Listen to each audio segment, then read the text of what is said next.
This is James Mathers for the Digital Cinema Society at Cine Expo 2022. I'm here with a very prominent cinematographer, Mark Irwin, CSC and ASC. And Mark has a product that's being marketed by Matthews. Mark, can you tell us about the product?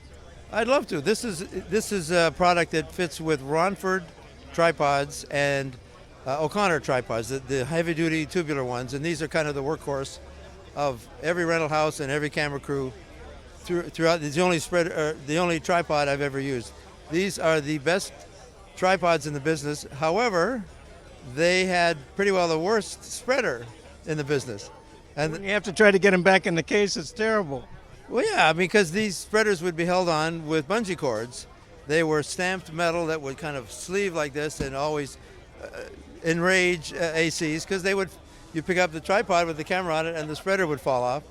So that seemed like an obvious thing to address. And what we did in addressing that, this goes back over the years with different ACs and technicians.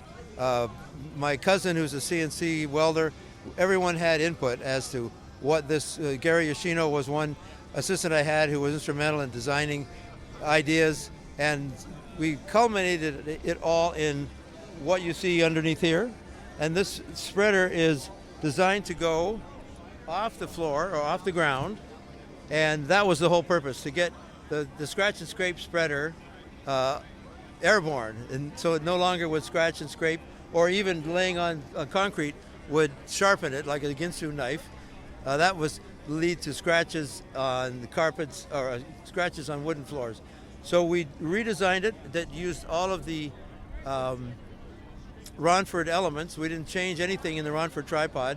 We ended up using a quick release pin right here that would connect the spreader to the ears on the tripod. So now it's off the floor completely. We made it so that the legs themselves were numbered, were calibrated, so you could extend all three legs to 3 or 4. They all have hole indicators, 2.5 inches each. And then when you folded it up, everything was a match. And here we go. It folds up perfectly smooth like that. So no, what we call the funky chicken, trying to get it to straighten out.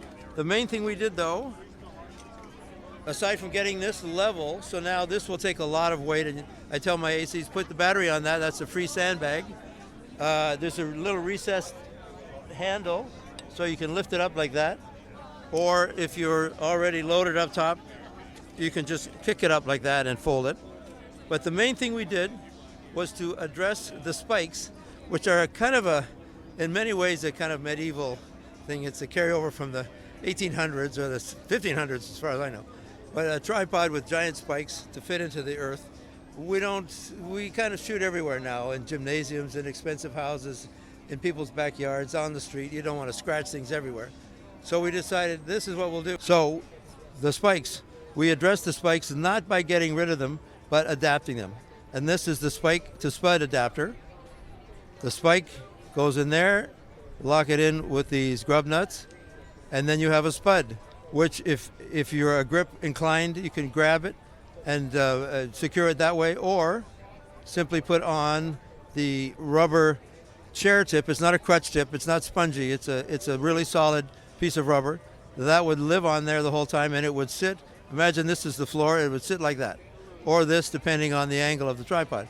If the black ones get dirty outside, you can clean them, or all for show, take them off, dust this off, put on a white set. These are $249 at Home Hardware, and they go back on, and we go in someone's expensive living room, and nobody is the wiser. So in the end, this is just, at its most humble, it's a bracket that holds 3 legs together. Anybody that's ever worked with any kind of tripod like this is really going to appreciate this. Thank you, Mark. You're most welcome.